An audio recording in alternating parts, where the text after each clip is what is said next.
Teorías acerca del origen del universo. Entonces son teorías, realmente estamos hablando no de temas comprobados, sino de teorías. Y desde la antigüedad siempre vamos a ver estas dos posturas, desde la antigüedad.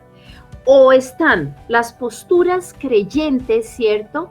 Bien sea del judaísmo, del cristianismo, y en este tiempo antiguo, ¿cierto? El pueblo israelita, el pueblo de Dios, desde siempre, con la revelación que le fue dada a Moisés con el Pentateuco, siempre ha creído que ha habido un principio. Pero otras culturas antiguas, como los griegos, ellos pensaban en que el universo era inmutable o que tenía algún tipo de materia primordial eterna, y la primera nomotecnia que uno tiene que aprenderse en estos temas para entender la diferencia es que universo infinito, probabilidades infinitas. Universo finito, probabilidades finitas. Vuelvo y repito. Universo infinito, probabilidades infinitas. Universo finito, probabilidades finitas. Esto es supremamente clave, ¿cierto? Entenderlo en el tema de los orígenes, porque dependiendo de las probabilidades aquí en estos temas de evolución, creación, siempre vamos a mirar qué probabilidad hay de que esto sucediera como lo dice el uno o como lo dice el otro.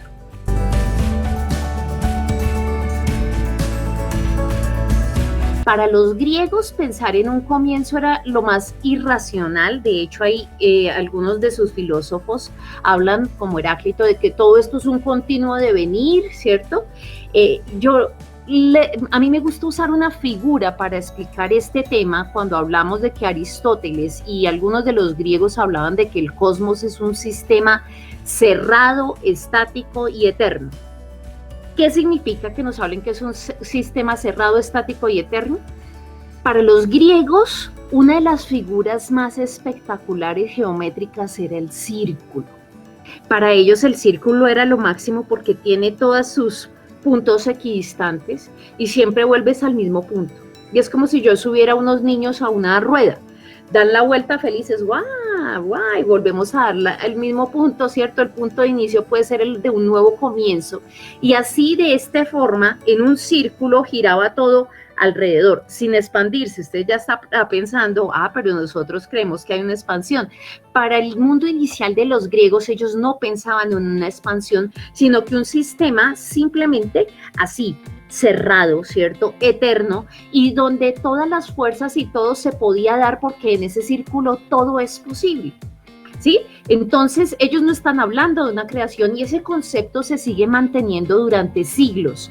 Por un lado, los que dicen universo inmutable, cerrado, ¿cierto? Y estático y eterno, y por otro, siguen los que inician hablando de un principio.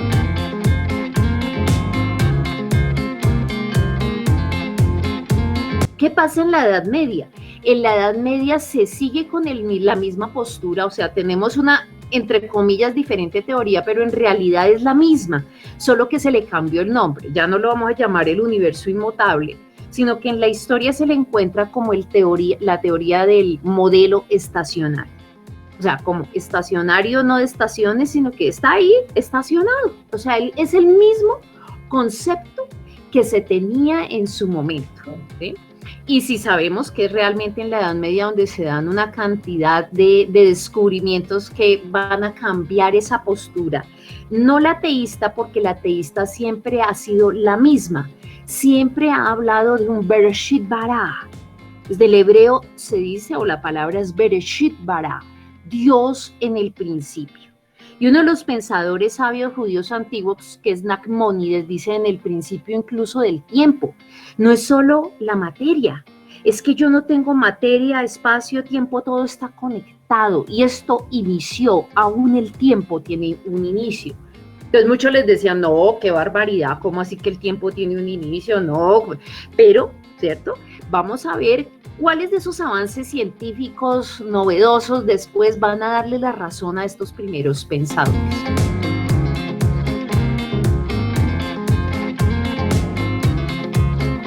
Luego tenemos este primer modelo que es el que más conocemos desde el punto de vista del origen del universo, que tiene que ver con el Big Bang. Big Bang, o sea, la palabra nos lo dice, Big, grande, Bang, o sea, un gran estallido. Y ese gran estallido es una teoría o un modelo, podemos decirlo más bien, un modelo que fue planteado no por un solo autor, sino por varias personas. Y a mí me gusta hacer mención de esa parte histórica para que entendamos cómo la ciencia va ligada a un desarrollo histórico. En 1913, y decimos, esto es cercano en medio de toda la humanidad, o sea, hasta ese punto se creía, ¿no? Esos locos que creen en las escrituras dicen que hay un principio, pero esto es eterno. Y es hasta 1913 donde en las observaciones Vestos Leifer ve una galaxia, la famosa Andrómeda, que tal vez la ha oído alguno de ustedes mencionar. Andrómeda, empiezan a darse cuenta que no estaba rotando. ¿Recuerdan la imagen que les dije del círculo o de los niños en una rueda, ¿cierto? Estaban todos dando del mismo punto. Ellos se empiezan a dar cuenta y Besto empieza a decir, pero sí está rotando, pero a medida que rota se está alejando. O sea, con sus aparatos apenas empieza a decir, pero esto se está alejando. ¿Por qué se está alejando, cierto? Entonces empieza a notar ese alejamiento de las galaxias. Pero es hasta 1925 que empieza otro de estos grandes científicos que fue Edwin Hubble, ¿cierto? Algunos les dicen Hubble, y en honor a él es que tenemos un telescopio grandísimo que nos muestra esas imágenes espectaculares del universo. Obviamente no lo construyó él, estamos hablando de 1925, él no lo construyó, pero sus modelos, lo que él pensaba, lo que él empieza a decir es que, venga, ¿no será que esto no solo es esta galaxia Andrómeda, sino otras? ¿Por qué yo veo este fenómeno? ¿No será que se está expandiendo algo, como que ese círculo se está ampliando? 1925.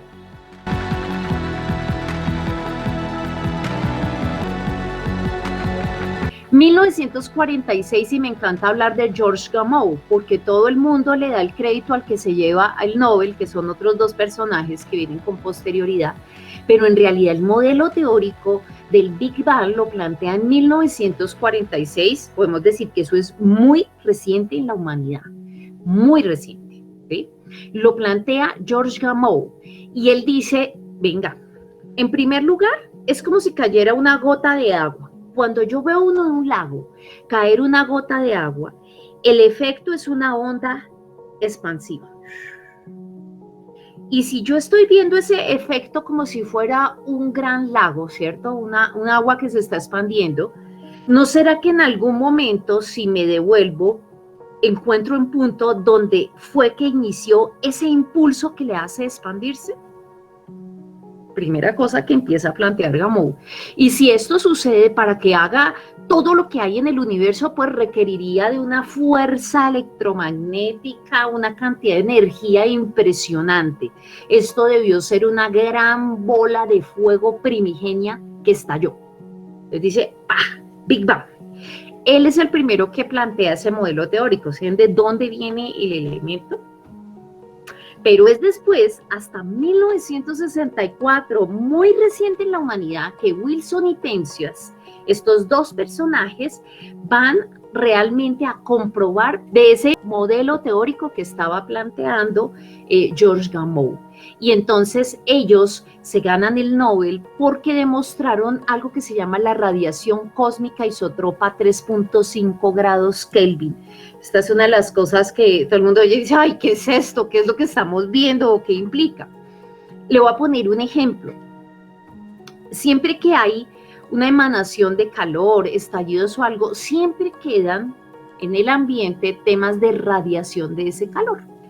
Si fuéramos en este momento a Chernobyl, donde hace un tiempo, o en Hiroshima, donde estallaron grandes bombas nucleares, allá van y todavía se detectan algunos temas de radiación con equipos. Detectan que hubo un tema de calor, que hubo un tema de algún tipo de explosión. Lo interesante es que ellos empiezan a decir, venga, en todo el universo, o sea, cuando detectamos ¿cierto? Con nuestros aparatos nosotros encontramos que hay una radiación de fondo, así como cuando en la radio ellos saben que tienen que hacer un tipo de blanco, ¿cierto? Porque hay una radiación, hay un sonido que uno tiene. Asimismo, en este tema, dicen, venga, yo encuentro un tema, lo curioso es que es una constante. Porque normalmente si yo voy al ejemplo que les colocaba a Chernobyl, en un punto encuentro más grados, en el otro menos, en el otro no sé qué. Si me acerco al punto donde coalicionó todo en una bomba, pues obviamente ahí los aparatos van a empezar a decirme. Pero en el universo lo curioso, ¿cierto?, es que es una constante. Y aquí empiezan muchos a hablarnos de ese tema, de que precisamente es un estallido, sí, dice, no, que aquí hubo algo, que emanó calor, que fue un gran estallido, ¿cierto? Un tema de una luz y una radiación impresionante. Eso sí, es innegable. Todo el mundo empezó a decirlo, no, esto es innegable, sí lo hay. Ahora, que sea una constante nos puede hablar de dos cosas. En primer lugar, de que era algo redondo, ¿cierto? Pero que fue un evento totalmente calibrado para que la radiación en el universo fuera constante. Entonces quedó un eco eterno en una radiación 3.5 grados Kelvin. Algunos sabios judíos y pensadores les encantó este tema de los 3.5 grados Kelvin, y ellos dicen que ese grado que quedó allí, ese eco que se oye en el universo y que los científicos hoy oyen con sus equipos, no es más que cuando Dios, ¿cierto?, dice, hágase la luz, y la luz fue hecha. Ojo que no estoy diciendo el sol aparece posterior en el panorama. Primero estamos hablando de un primer inicio, ¿cierto? Un primer estallido. Si usted lee el relato bíblico, el sol aparece hasta el cuarto día, no lo nombra, dice uno, pero ¿por qué? ¿Cierto? Pero en el relato bíblico inicialmente me está diciendo y sea la luz. Para los pensadores judíos dicen, esa es y sea la luz, ese gran primer inicio donde Dios empieza a acomodar todo. Año 1964. Pero ¿qué pasa? Muchas veces con la información que nos enseñaron, nos dejaron en los colegios o cuando estudiamos, nos quedamos ahí, nos quedamos en 1964 y resulta que hay más cositas. Algunos alcanzaron a avanzar y en 1979 Steven Weinberg hace la descripción de los 3 primeros minutos del universo.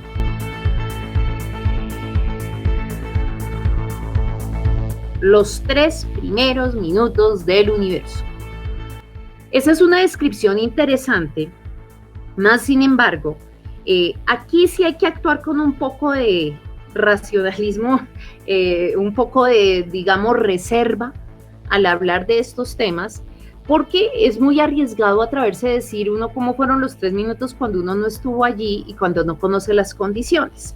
Pero esa descripción fue muy famosa, de hecho, en cualquier museo que usted vaya, a cualquier tema de, por ejemplo, el planetario o a cualquier otro, usted va a encontrar esta descripción que me va a permitir leérsela. Dice, en el comienzo hubo una gran explosión.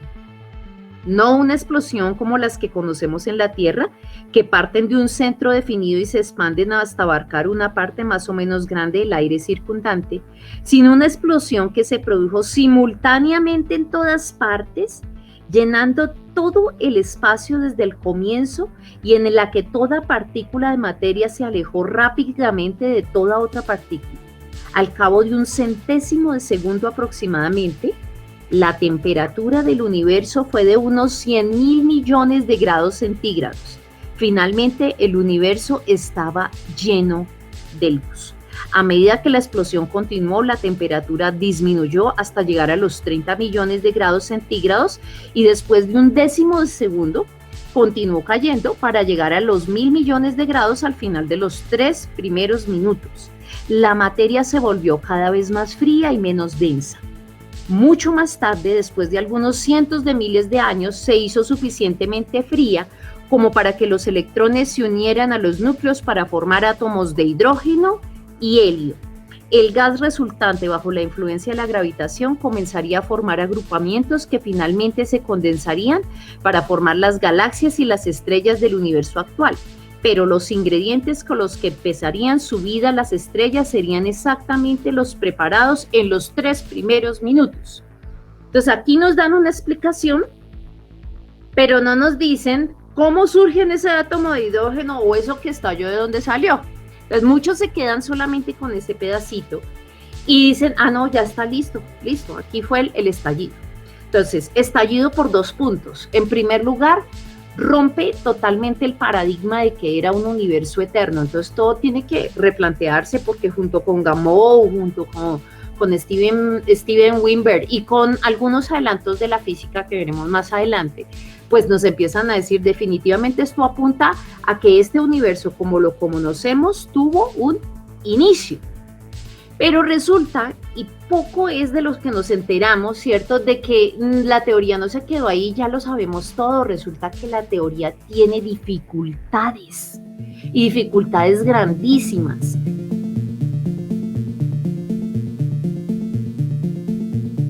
En 1984, Alan Guth, del poco, ¿cierto? Algunas personas conocen, otros no conocen, entonces Alan Guth está allí. Y en 1985 él lanza esta teoría del universo inflacionario, porque ¿qué es lo que dice? Me dice que estalla algo, pero esos pedazos no son suficientes para explicar la cantidad de masa que tiene el universo. O sea, le hacemos los cálculos, miramos y definitivamente aquí tuvo que haber algún tema de inflación especial. Yo digo que eso es como unos muñequitos, no sé si todavía existen, pero en mi infancia los había, que uno los echaba en agua y como que se hidrataban y tomaban unas formas y decía, wow, o sea, algo que estaba totalmente condensado en alguna medida, se hidrató, se expandió y ya tomó otra forma. Entonces, es mi forma de explicarles cómo podría ser un universo inflacionario. Algo tiene que suceder con la materia o como si estuviera totalmente apelmazada y en algún momento se expandió, ¿sí? Entonces, mire lo que dice en este caso Alan Guth. Él dice, el término inflación en cosmología significa una expansión acelerada y se denomina así por su parecido con el crecimiento cada vez más rápido que sufren los precios en determinadas épocas, o sea, mucha inflación, ¿verdad? Según Guth, inmediatamente después de producirse el Big Bang debió darse un breve periodo de expansión acelerada durante el cual el tamaño del universo primitivo aumentó en un factor enorme. Nadie saca una teoría si ya tiene todas las respuestas. Es porque están viendo que hay muchas dificultades con simplemente decir que estalló algo, ¿cierto? Entonces, él habla de una fase inflacionaria que hace que el universo, pues en alguna medida, inicialmente era como si fuera una expansión así como plana, pero de todas formas generó todo lo que tenemos y nos habla de algo de cómo se distribuyeron todas las estrellas, cómo se logró hacer una inflación y cada uno empezó a dar esas rotaciones que vemos en los planetas, pero también dice esto, al medir en distancias de cientos de millones de años luz, todas estas irregularidades centellantes parecen distribuirse de manera uniforme en el universo y entonces este adquiere el aspecto de una esponja homogénea con abundantes huecos oscuros, pero también con suficiente masa brillante, o sea, quedaron con masa brillante, pero todavía pues hay algunos de esos inconvenientes.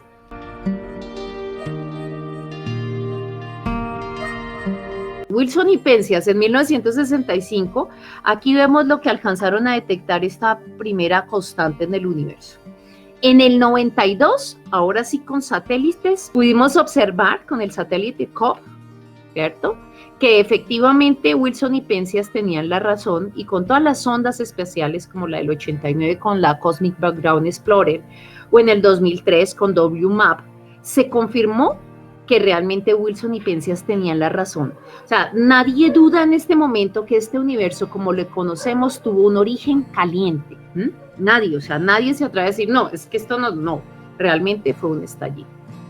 ¿Qué dice la Biblia? Dice, en el principio ya existía el verbo, y el verbo estaba con Dios, y el verbo era Dios, él estaba con Dios en el principio de todo, ¿no? Por medio de él, todas las cosas fueron creadas, y sin él nada de lo creado llegó a existir. Entonces, digamos que hay un consenso en ese sentido, ¿cierto? De que hablamos de que este universo tuvo su origen en algún tipo de gran estallido. pese a que la teoría tiene dificultades. Más sin embargo, no faltan los que dicen que definitivamente, pues esto se dio, sí, eso nos está mostrando, pero eso no quiere decir que el universo no sea eterno. O sea, siguen insistiendo en la postura y para sostenerla se meten en el cuento de los famosos multiversos, ¿sí? Esto no es que tiene muchos versos, sino muchos universos y que tenemos tal vez universos paralelos.